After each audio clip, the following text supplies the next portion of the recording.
अगर आपसे कोई पूछे कि डॉक्टर मनमोहन सिंह ने इस देश को दिया क्या है, तो उसे ये 5 चीजें बता देना। 1991 के इकोनॉमिक रिफॉर्म, क्योंकि 90s के दशक में भारत की अर्थव्यवस्था पूरी तरह से गड़बड़ाई हुई थी। भारत के पास पैसा बिल्कुल खत्म हो चुका था और खाड़ी देशों में युद्ध चलने की वजह से ऑयल क्राइसिस भी आया हुआ था। उस समय भारत में नरसिम्हा राव जी की सरकार थी। नरसिम्हा राव ने डिसीजन लिया कि मनमोहन सिंह जी को वित्त मंत्री बनाते हैं। उस समय यह डिसीजन लेना बहुत ही ज्यादा जटिल था, क्योंकि भारत में एक ही चर्चा हो रही थी, नेता चोर है, देश को पूरी तरह से लूट के खा गए।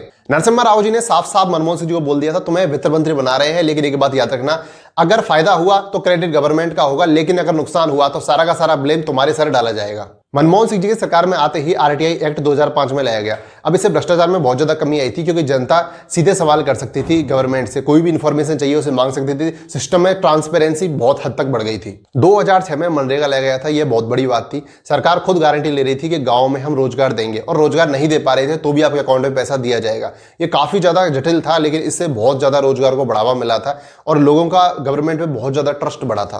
2008 में हुई सिविल न्यूक्लियर डील।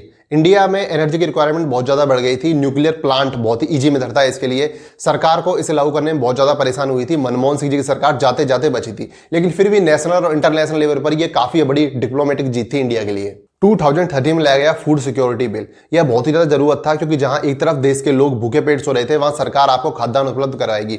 ये एक ऐसी चीज थी जिसके लिए मनमोहन सिंह जी को हमेशा थैंक यू बोलना चाहिए।